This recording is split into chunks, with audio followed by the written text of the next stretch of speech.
did not believe the doctor. There's no mistake. You have HIV, you have tested positive. I remember hanging up the phone and I remember screaming, I'm gonna die, I'm gonna die, I'm gonna die. Why don't you believe it? Of course it's me. How are you? Good to see you, Jay. How are you? It's so nice to see you. People who get AIDS and then use it as their excuse to retire from life, and then suddenly find out, oh my God, I may live for a while. How and ever am I going to do it? I spent all my money on antiques. How am I going to go back to life? I'm astounded by people's inability to understand the preciousness of what we have. Undetectable. Yummy. As far as I'm concerned, I'm terminally ill.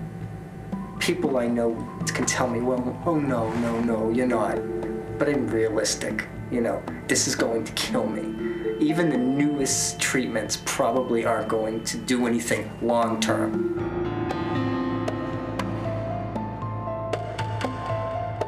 I don't know if I can live longer to protect my children.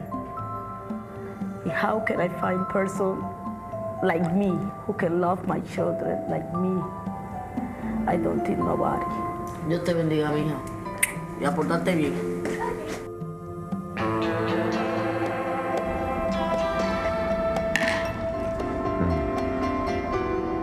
I believe that there is a plan, and I'm here for a reason, trying to figure that out.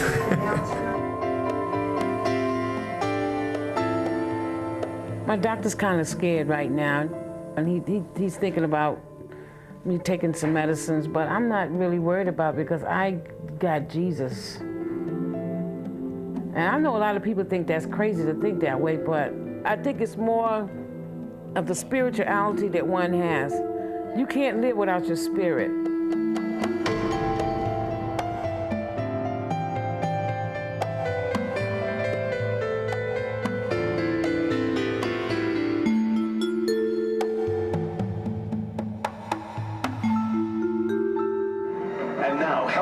With Stephanie Light. AIDS, it ain't over yet. That's the message you'll be seeing all over the city of Boston. Public health officials are worried people, especially young people, aren't taking AIDS seriously anymore.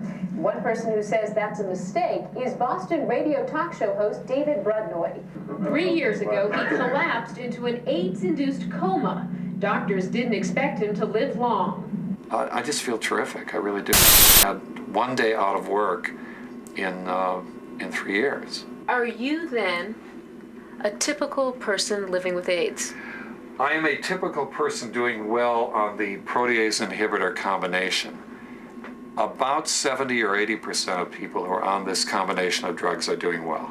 But those of us who are on it, we go in for our periodic testing. I go in every two weeks to test what is called my viral load. That's how much HIV is detectable in my body. For the last year and a half, there's been no detectable virus. It probably is somewhere in the brain or in the lymph nodes, but they can't detect it. The bathroom. So this is it. Oh my. This is it. All right, I'll show you all the drugs. Most people have a basket of soaps, David. I know.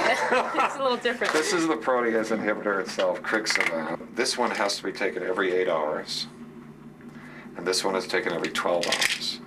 So this is the cocktail, these two here. I love cameras, honey. I love the media. I enjoy it. I adore it. I'm not a shrinking violet. What's going on? A motherfucker! Oh. That's good, yeah. Again, a look of shock is good.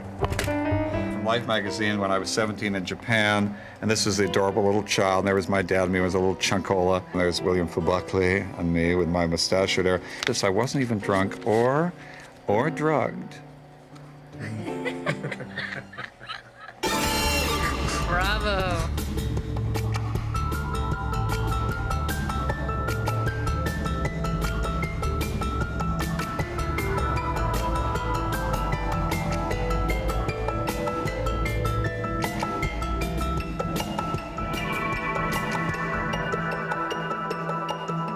I was talking to my mother the other day, and at the end of the conversation, she was very happy about this, that she had read that they had eradicated HIV from Magic Johnson. She's so happy about this, like thinking, well, they can do it for him, they can do it for you. And I knew what she was talking about, and of course I had to explain to her that no, the press misrepresents things. because they do blow protease inhibitors out of proportion. She's here? Are we supposed to like stay in the Happy anniversary! Oh, thank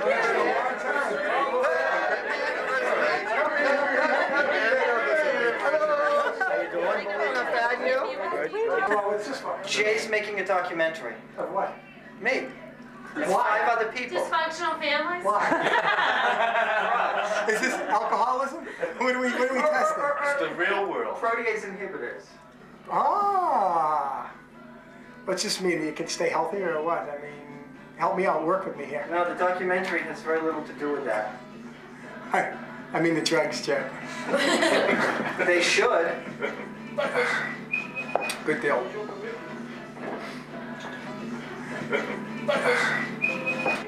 Good boy, eat.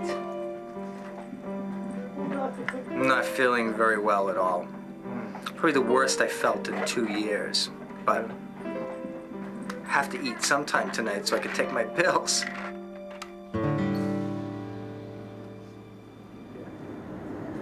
Now with the proteases and feeling relatively well, they took me back at work. Paycheck I got last week was the first paycheck in 5 years. I'm glad to be healthy enough to be back at work, because I honestly never thought that day would come. I never thought I would turn 30, and now 37 is coming up next month. You can get dressed. Well done. Simón. Vámonos. Ya van a ser las 8. Vente. Come on, I have an appointment. Yeah, you're going to school. Let's go. No. Pues vente, que está bueno y caliente afuera. Vámonos. That's right. Yeah, it's 8 o'clock. Tito. Un besito, mami. Dame un beso. Please. I want no more.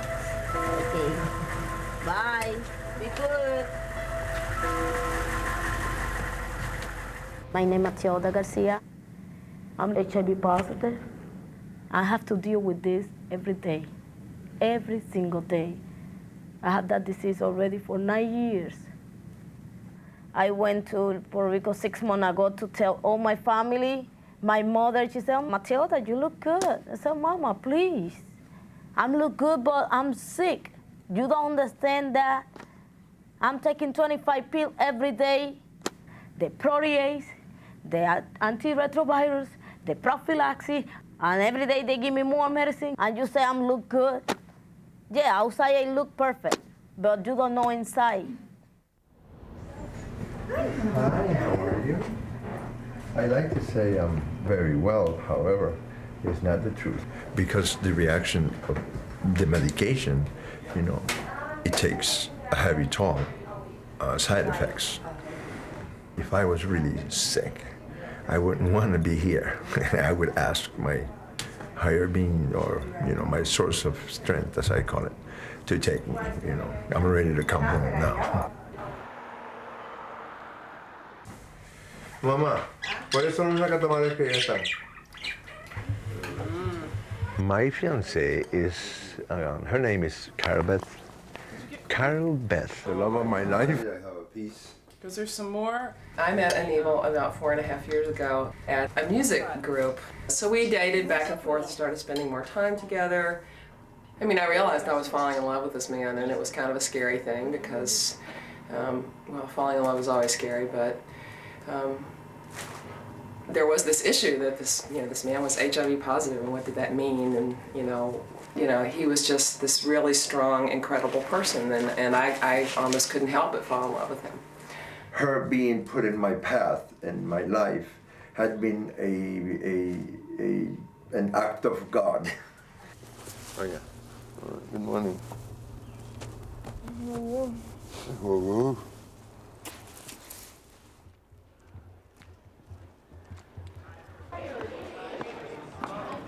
I was just like your mom and dad probably are. I have a husband, I have 2 children, one who have graduated from Harvard, and I didn't think this could happen to me.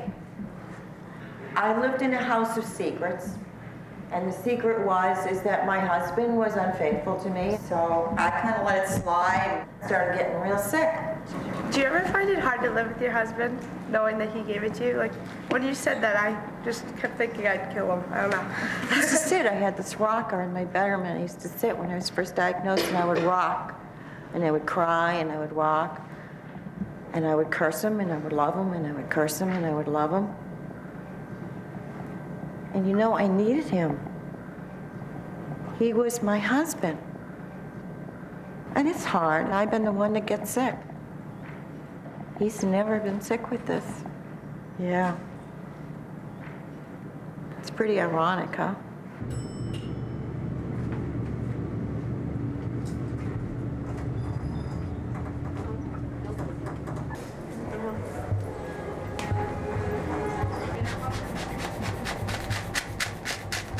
This was the one that really, this gave you the terrible diarrhea. Now, I can't predict to you which one of these is going to give you a reaction and which isn't going to give you a reaction, because as you know, I think we're just going to need to do it. Oh, boy, Liz. I know.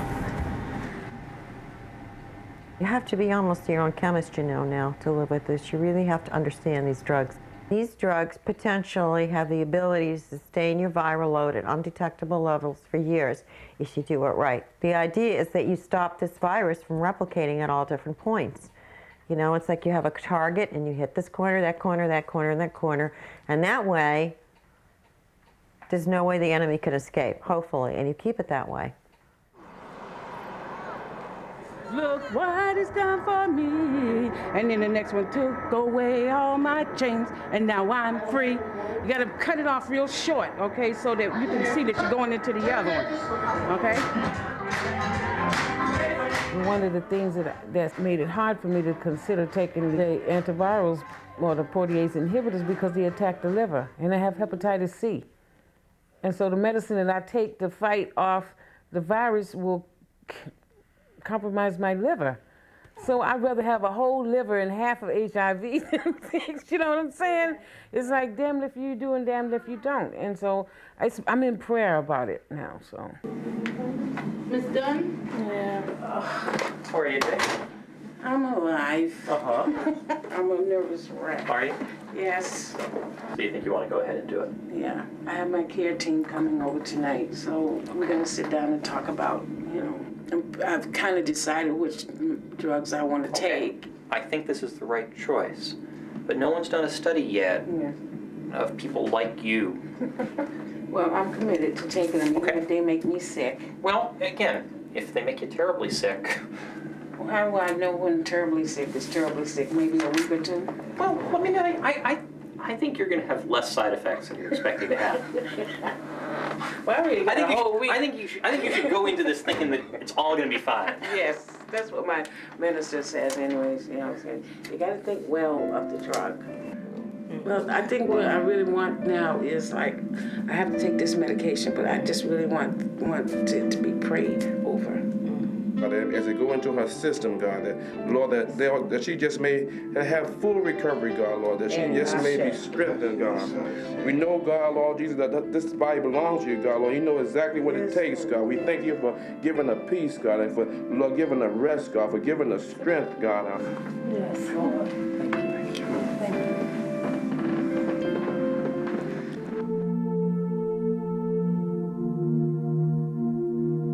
I teach in the mornings on Tuesday and Thursday at BU. I teach media criticism. Profundities, little aphorisms. I broadcast at home most nights. So what subject are you talking on tonight? I'm Joyce Kilhaywick with my colleague David Brudnoy, and this morning we are talking about the horse whisperer. What'd you think? You mean the stables of Madison County, don't you? You can't tell by watching me on TV or in class that I'm tired. I mean, that's rule number one, is that I do not let it show. The reason I titled my book Life is Not a Rehearsal is because I had been, in essence, just sort of moving along under the assumption that I can put off other things till tomorrow. Now I put off nothing till tomorrow.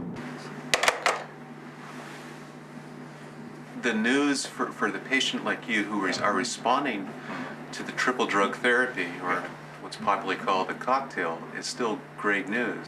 So I'm cured. I'm not done, right? Cure is a word that we don't use.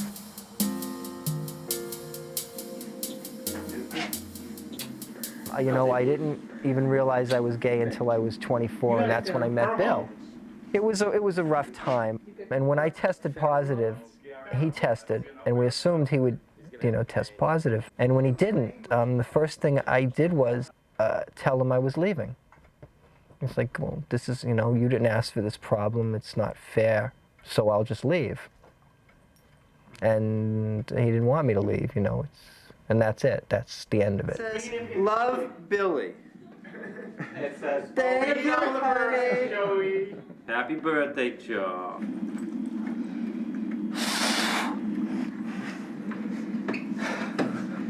We're booking, trying to decide on our European vacation next April. Talking to Bill, you know, I just mentioned, well, since nobody else in the group cares where we go, we should just go where I want to go. I said, you know, you never know, it could be my last vacation. And he just flipped out. You know, saying, oh, you're so healthy, you're so much better now, you're not gonna die, the drugs control it. I just let it go. For the people involved with people on the protease, they see such a drastic improvement that they begin to think that that's that, you know. It's gonna be hard when the situation changes again. Now, you're not going to like your viral load. Your T cells from January were down a little bit. What I was considering was just stopping the medication. Well, don't do that until you call me. No, I mean now. Okay. When, well, I still think until the new drugs are available. I'm against adding a new drug to Well, I this still mix. think we should add one more drug before we give up. And then I just kill another drug. The only thing I can add is the Laverdine. That's right. Yeah, but that's going to build resistance for... DMPs. Yeah. You're getting into a danger zone. What about adding DDI and hydroxyurea? Well, that's reasonable. Will you be filling a prescription here in the hospital? Not in the hospital. But drug failure, there's nothing you can do about it. As long as you take your medication when you're supposed to, the way you're supposed to, it's out of my hands. It's frustrating that I'm 37 years old and not working and just kind of like stagnating, you know? I'm not dead yet. I might be, but I'm not right now. Or I might not be, in which case this is like all wasted time. You know, I'm not healthy enough to do anything. But, you know, time is still marching on. I'm still getting older and older and going nowhere. That's frustrating.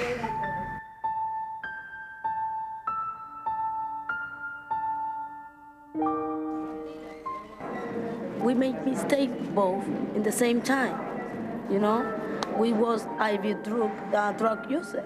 So maybe when you give me your needle or when I give you my needle, I don't know how that happened, but it happened. 8 años. 8 años.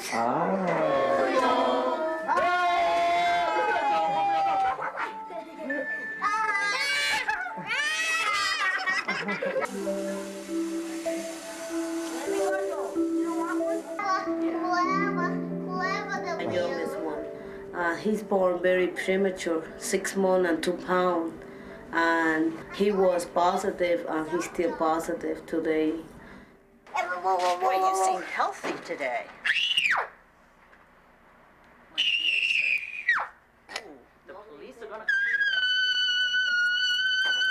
We don't have any studies in children that tell us how many times a day it should be, what the dose would be in combination with Seguinavir and things like that. So we want to try and come up with something that he can actually take that fits your lifestyle and his schedule, and that he's not going to spit out. First of all, can you close the door for a minute? Because I want to tell you something.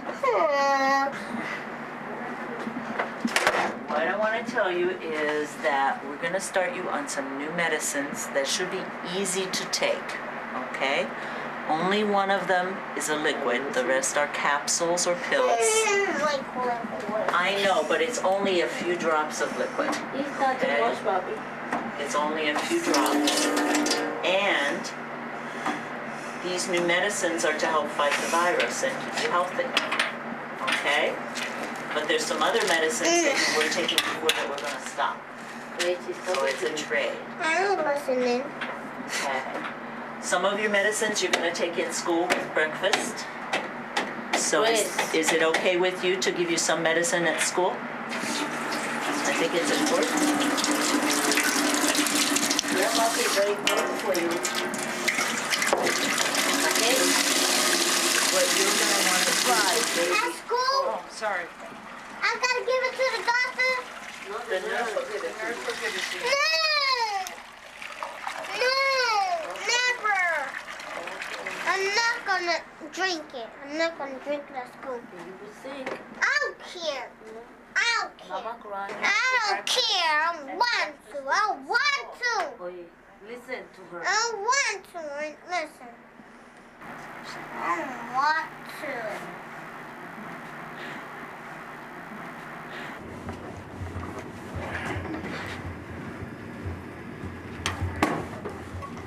So try as much as you can. See, you know, he needs to have the medication. I know. Even if he falls asleep, he's got to be woken up. Yeah. I'm going to sleep. Bend your head down. Put your head down like that. Okay. Now push it down. Oh, I don't. Okay. I feel it right here. I'm sorry, Matilda. That hurts, huh? Okay. Deep breath. Let it out. That's a lot of tension. You need to relax. I have to work and take care of my big baby. I know. You know? But Matilda, you're doing a lot of things.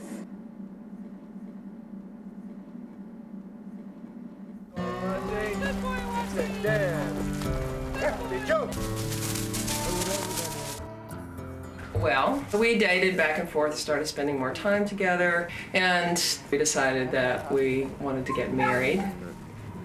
In the meantime, Anibal had started developing these problems with his neck. Finally found that he had this very serious arthritic condition in his neck that was going to require surgery. It actually sort of got worse, and instead of better, 4 or 5 different doctors had said, this man needs to be in a pain management program. And his HMO wouldn't cover it. We tried and tried and tried, and they would not pay for it. And I came home, and I got here, and he wasn't here. And there was no note, and there was no message, and I knew something was wrong. I knew something was really wrong. In March last year, I had a relapse. I'm an addict in recovery.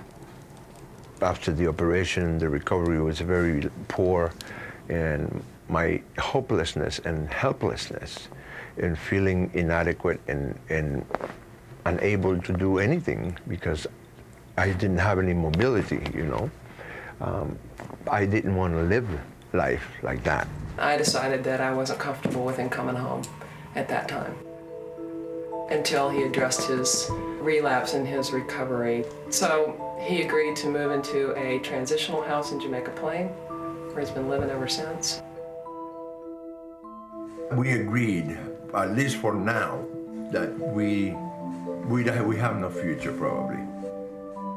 Having been through kind of feeling like I lost him and having to start over again, that was so painful that I don't know if I could go through losing him again. And just knowing that that could happen if he got sick or if he relapsed again. I was really getting sick in 1990. And I spent 3.5 years running from doctor to doctor to doctor with all these classic HIV symptoms. And they had basically told me that I was neuronic. I mean, I had people write me prescriptions for Xanax. I was pretty well hooked on Xanax for a long time. Somehow, my not feeling good was my responsibility, that I had brought this on myself. It's an attitude that is just so prevalent with women and their doctors. We are just so easily dismissed by them. But I was raised in the Donna Reed generation, and Donna Reed did not question her doctor. Donna Reed got a prescription for tranquilizers. I bet she took them. With her pearls and her high heels, I bet she took those tranquilizers. Had I been black, had I used drugs and acknowledged it, had I been poor, I bet I might have gotten my diagnosis sooner. You know, what kind of society looks at a medical disease in those terms? How you doing? Good. Good. I mean, I'm very pleased with this combination. Great. This is a hell of a lot better than the protease inhibitors. Great. So this is where you were before you started. So we were talking about 631,000 copies, and we're down to 4,000. So that's really dramatic. Shit's working. Shit's working. Yes! Right. Right. We're going the right direction, and if you got a little diarrhea, we can fix it. I want to put together a workshop specifically focusing on the needs of women, the emotional aspects of it. Women are not naturally secure human beings in our society. So we're not on equal footing in a lot of our relationships, especially with men. Negotiating sex, we're afraid of losing our man. And if we even suspect that our man is being unfaithful, it's real hard for us to bring that issue up. Is our man going to leave? Are we going to end up in a messy divorce? Who do you think wins in divorce? Not the women and her children. Women lose economically big time. So how many women are going to put themselves in that position to ask thorny questions? I hope women show up for this. We're doing a workshop on, here it is, talking to your healthcare providers, strategies for women. We got some women. I'm much more interested in right now in why these drugs are producing some of the side effects in me that they don't in my male counterparts. It is an old boys network that funds, and they are not interested in what happens to women's bodies. It's racism, classism, sexism, the whole gamut of isms that keep us from pulling together. And it's not no coincidence. It's keeping our society separated. They want us to die. The people with the money, with the power, want us to die. They want those undesirable people. As I look around this room, I don't see a face as dark as mine, but that doesn't mean that, you know, all people aren't affected by this disease. And don't think because you're sitting at Babson College and you come from a nice little cushy neighborhood back home that you can't get this virus. If you know how to pull down your panties or you know how to take out your little weenie, you know how to get HIV.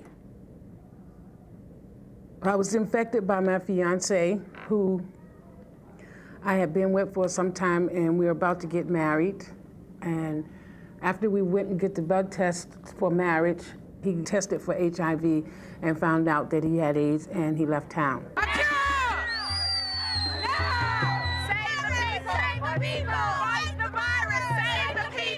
Who Touched Me Ministry began by me going to a conference in New York, and I seen in Harlem where they were giving people love in the churches. And I said, that's not happening in Boston. Praise God. Praise God. Praise God. People still aren't getting these medications like they're supposed to. I guarantee you that any person as dark as me are having the same problems that every other black person has getting any other kind of service in this country. And I'm telling you, subtle racism in Massachusetts is going to be the death of a lot of people of color. What can you do? I mean, like, is there Kill Whitey, no?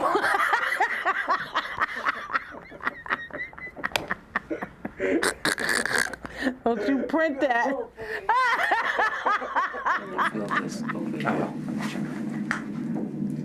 I stayed in compliance with my medication, but last week I was here, you know, I was feeling pretty good, and I have to eat when I take this medication. I had to go to the bathroom, and I went to the bathroom.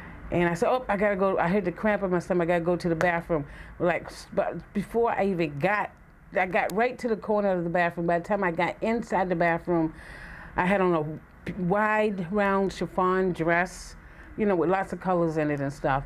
And I couldn't hold it. I mean, there was shit on the wall, shit on the toilet, shit on all on my clothes. I had no change of clothes. It was the most humiliating thing that's ever happened to me.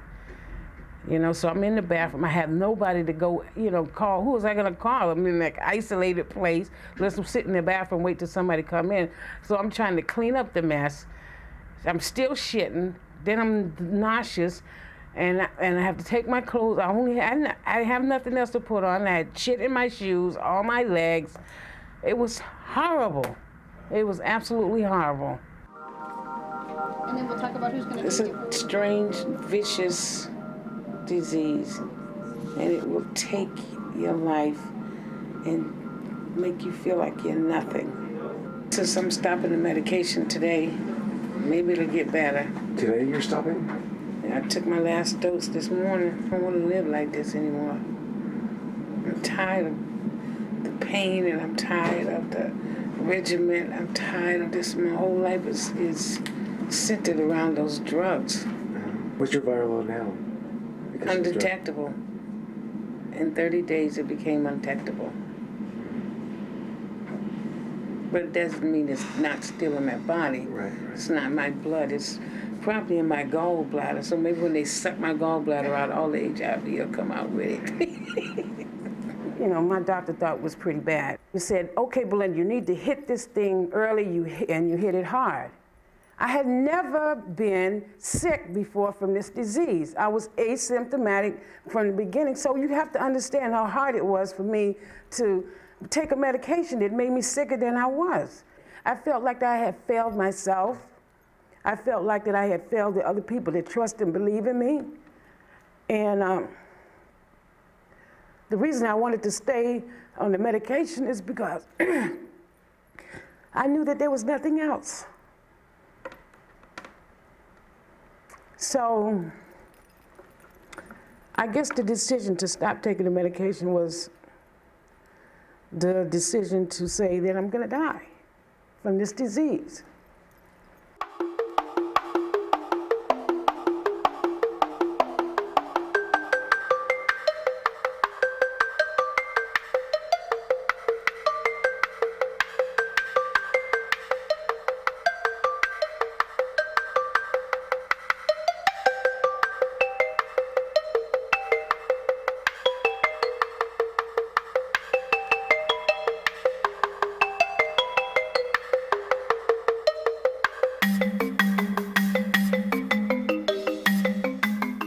WBC radio personality David Brudnoy is lending his name and his time to a new fund for AIDS research at Mass General Hospital. Yeah, in other words, we're gaining as many dollars as we can and putting it right into research, so there's not a long delay, and they don't have to get government approval to do what they want to do. Let science rule, you know. How much do you need, Bruce? Just 20 mL. Oh, good. Just 20 mL. This is a much easier disease to prevent than it is to treat, and despite the improvement in treatment, it is still quite labor intensive to take the treatments, to do the care, and as we said, it doesn't work for everyone. So I think what I fear most is the word getting out that this is now a curable disease will cause some people who might otherwise have been careful not to be careful any longer. And in my own practice, I see an increasing number of people who are 19, 20, 21 who haven't seen their peers wiped out by this disease. Great. Jack.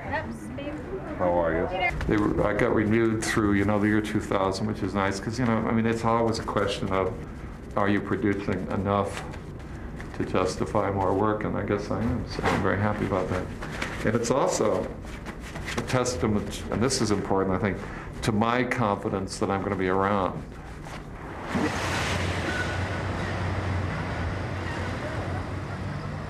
Last Friday, I was just walking like always, and my feet started to get sore, and I'm thinking, okay. I didn't think about it again, and then we walked around Newport when we got there, and then that night, they were like really sore, and when I laid down, they were burning, and the pain was just radiating up my legs, and that's when I thought, perhaps it's neuropathy. It was so terrible. This is why I'm so depressed about the fact you've had this side effect, because your T cells really responded very well to this. This was an excellent response. Yeah. In the past, I have said, it just stopped everything, but that was before the proteases. They're working well. I'm living proof, Even with all these problems, I'm a hell of a lot healthier than I was before I started taking them. It was working. It was one of the few regimens, apparently, that was bringing the viral load down to, close to undetectable levels. So he wasn't happy that we had to stop. but... And I'm assuming you don't expect good results from going back to where you were. I'm not happy with that. You never expect good results from anything. My doctor, he called me, "Oh, Matilde, we need to talk about your viral load increase a lot." I'd like you to switch because I think your blood tests show that these antivirals aren't working as well as they used to. How many times a day or a week do you miss? Let me tell you, I miss more like the 4 o'clock in the afternoon. Yeah, that hard one. That's very hard for me because sometimes I have to go home, sometimes it's with me the medicine, sometimes I forget in the car, where I am, I cannot go back, make me crazy, that feels crazy. The doctor talked to me yesterday, was very painful for me. And they start doing the clinical trial for add another protease or no-nucleoside. I don't want to take another protease. I don't want to take another no-nucleoside. I don't want to take another antiretroviral. It's enough. I'm taking 30 pills every single day. I have to take care of my children. I have to give the medication to my son. I have to help my husband. You have to deal with all the kind of side effects caused in my body. Because if I don't take the medication, probably I can die soon. I don't want to die, but I want to live my life. I want to have a normal life. I want to live in peace and healthy person. Very hard. Come on in, you're limping. Yeah. This is something new. Yeah. But you've been seeing another woman? Yeah. Someone who is HIV positive. Have you been sexually active? Yes. Using a condom or not?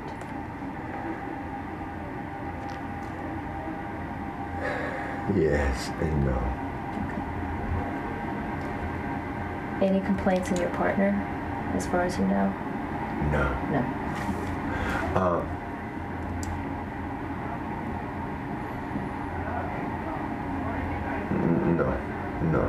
But I know that she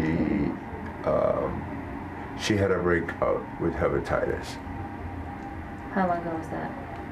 recently. Do you know what kind? Can you find out what kind? Like her, no. No. How long ago did you start having relations with her? 3 weeks ago.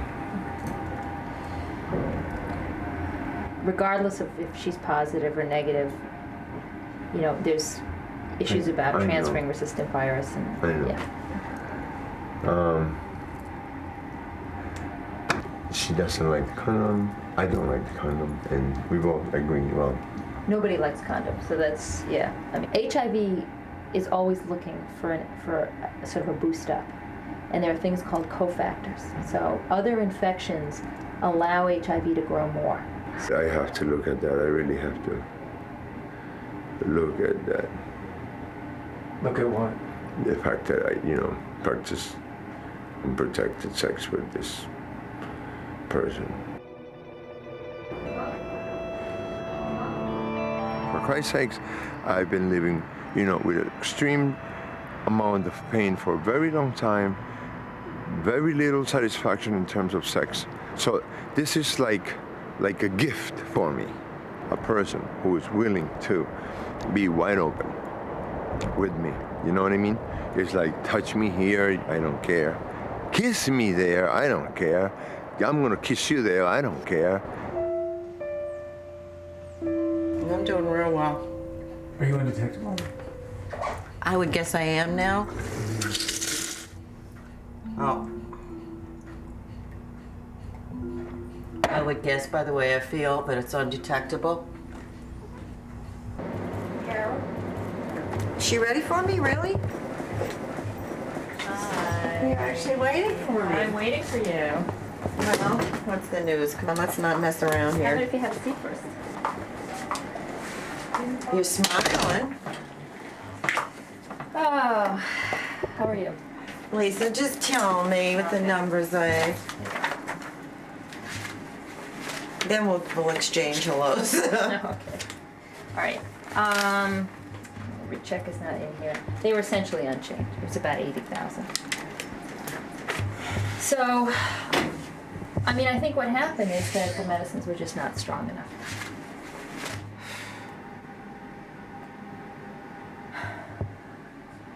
So, I don't know what some of the options are at this point. Yeah, I do. More ways. I know. What the hell am I gonna do if these don't work?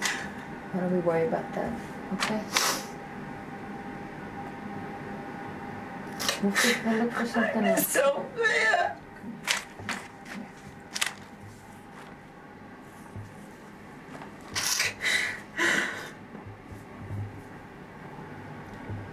Kelly, you're not alone in this situation. And it's not you. Fucking painful. I know. It's not you, though. It's not you. They're not perfect drugs, and you know that. And the virus believes it's got a full-time job. And the full-time job that it believes it has is to get around the drugs. Okay? The medicine wasn't strong enough. You know what it's like to go to a conference and hear everybody doing so well. Everybody isn't doing so well, Carole. It's not true. 50% of the people here are having a lot of trouble. And that's true with everybody. People are having trouble. Even people who are doing well from the virus standpoint are having trouble tolerating it. It's not just you. Sorry. No, I tried not to think about it all week.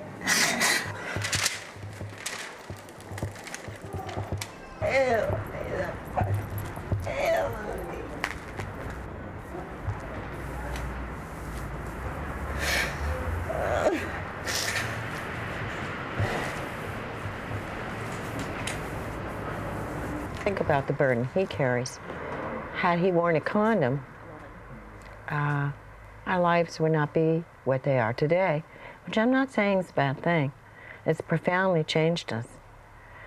But that is the only thing that separates us from other middle-class, upper-middle-class couples.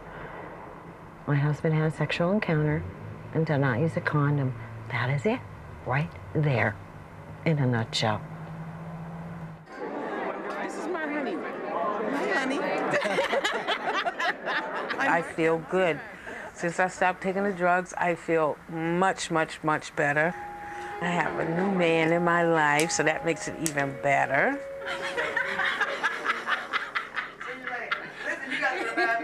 I can feel like a human being, and HIV is not the slice in my life that I have to think about all the time. It's so different now because the person that I've been looking for my whole life is sitting right here. And it's gonna be difficult. It's gonna be difficult, I think, for him as well as for me. I think the hard part about being in a relationship with someone that's HIV negative is that it's always in the back of your mind, well, at least it's always in the back of my mind, is this person gonna be there for me when I get sick? I'm ready to get married. Oh no. Oh my goodness, you're actually doing it? Yeah. I got me, ooh, he's cute. He said, are you ready to jump the broom yet? And I said, what does that mean? You know? And, it's an African thing, you jump over the broom and, that's when you get married. So I said, what are you trying to ask me? What are you trying to say? Oh, I just want to know, is you ready? I said, you don't have to speak Ebonics, but just, tell me what you mean. Is this what you trying to ask me something? And he says, you know what I mean. We are back and we have open lines until midnight tomorrow night after the... I supposedly knowing everybody with AIDS because I have AIDS, but I don't. I don't know but one woman who has AIDS, one black person only who has AIDS. I don't know any drug user, intravenous drug user who has AIDS. If I'm to sort of fully comprehend the range of it beyond the data that I can read, I should meet more people. And I think that would be useful if I knew more people. I'd like to meet some more of you guys and gals. Hi there. That's the real Matilda. Who's who? Hello. Hi. And you're? Matilda. Well, you know how many people think that everybody is on the protease inhibitors, everybody is well, and AIDS is cured, you know, so it's important that we communicate to them, you know, the various stories, all of our stories are different. We're going to talk tonight with half dozen people, all of whom have AIDS, including your host here, and about their particular stories, and are doing various degrees of well or ill, all of whom will be featured in the documentary that is now going through its final stages of photography. And we're joined now by Matilde, who's from Puerto Rico, and Belynda, who's from here, and both are with us tonight. And you're just shifting one drug after another, hoping that some will work. Joe is with us, and Carole. And Joe, let's start with you. Blowjob from a stranger. Got it? Okay, fully understand that. And I was married when I contracted this. But I did share a needle. Are you still doing intravenous drugs now? No, thank God. I tried the Previon, the Adafovir. I was doing the DDI and the hydroxyurea because she and I had the same experience in the protease inhibitors, just as sick as a dog. Screw that. I'd rather be detectable and be able to walk at least and, go to the bathroom. I stopped Crixivan, honey. I started Crixivan, and that's... She and I were so sick for 2 months. You're not still taking the DDI, are you? But I don't have anything left to take.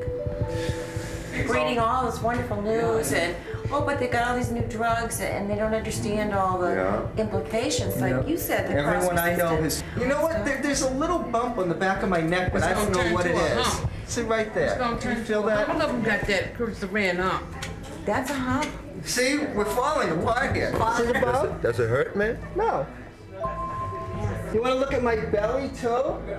You don't have a belly. That's surprising because most people don't fix a man have a belly. We're the walking wounded, aren't we? We're a pile of sick people. We must have AIDS. God,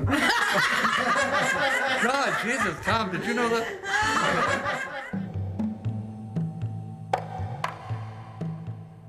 I'm rather enjoying this time. I'm finding it intriguing and supportive, and I'm continue to meet new people. Now I'm open to the world. And from it has come, I think, a terrific understanding on my part of other people's problems. I think I'm a more empathic individual than I was before.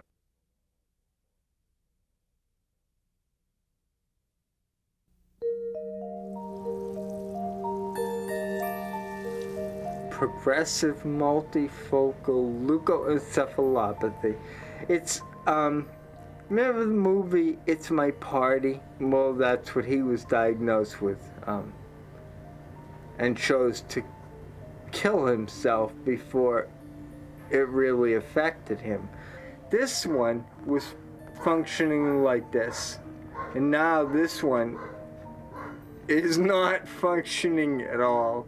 Despite what I've always said, that AIDS would eventually kill me, I apparently never believed that, even if I said it. And this came along, and with the promise of a fairly rapid progression and death. And we had to deal with, that likelihood. Although I'm probably doing more than I've ever done, and it still leaves you feeling like you're not doing enough. It's just hard. I'm fighting not to become a burden before it's necessary.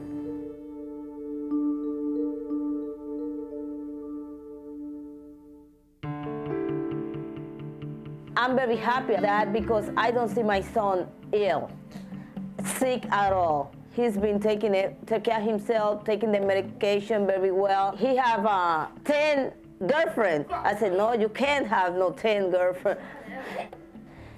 They gave me a good news about taking this new medication, put down again my viral load, where is right now is now only 4,000. I'm very happy because God let me see my children grow, right? Grow up. Grow. Yeah.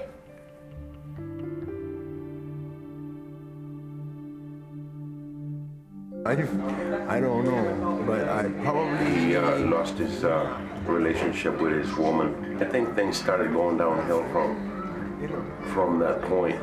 The pain from the surgery that he had, and he got jacked up on painkillers and stuff, and that I think that brought him over the edge.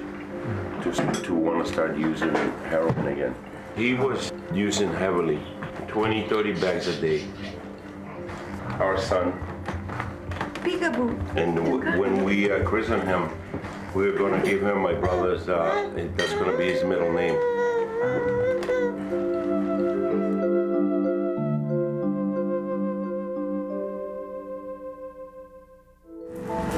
Says dogs aren't better. Now I'm undetectable again. I don't know what that means. I try not to think about it. This is the first regimen that hasn't made me deathly ill. And Michael, he watched his wife spend the whole summer basically go downhill and then go through this vomiting. That's when he knew I was in real trouble with the drugs. And did you ever notice my husband, when he doesn't really want to acknowledge something, his eyes just kind of go off to the side, or he has the shades on? But I got him to really look at me that night and acknowledge what I was going through. And I stopped in the middle of the street and yelled at him, Michael, do you understand I'm dying here? You've got to get past your denial. I am sick. This is not your fault.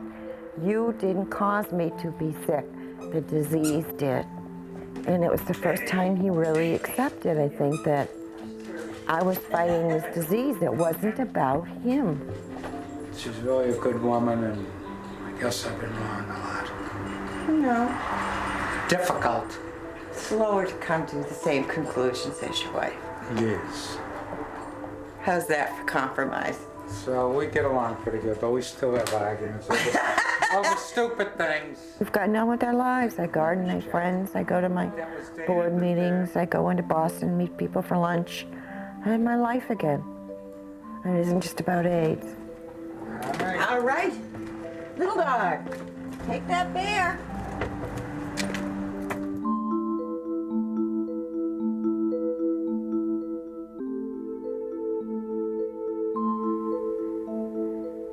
My hepatitis C is turning into cirrhosis, and it's in its last stages. I definitely have to have a liver transplant, and I have to go on some type of AIDS drug just to put me on the list. And just think about it, I'm a black woman, I'm almost 50, I have HIV, you know, living in the hood. What do you think my chances are getting a liver transplant? Okay? Where's Derek in your life right now? Derek went with me. I mean, we've been together for 3 years now. He went with me to a couple of my doctor's appointments, and the last one I went to, when I was going to the elevator, I was really quiet, and he asked me, what's wrong? And I told him, you know, that the doctor says that I need to go on the liver transplant list or I'm not gonna be here. And he didn't say anything. He said, that's not what God says, you know. He was like totally in denial. He said, I don't believe that's bullshit. And that afternoon, I came home, I laid down, and he left. I haven't seen him since.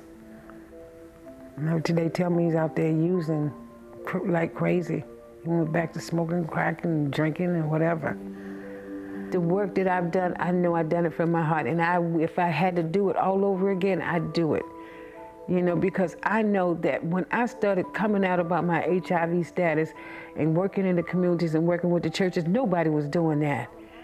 And now we have churches doing the work. I know that there's been some changes made through my life, and if this is the end of my life, what better way to have the end of your life been doing something that's good and honest and clean, you know, and doing it from my heart and not from the almighty dollar. Yeah, you can get a candy. That's why I get the hug, so you can get the candy, right? Yeah, we never get this before.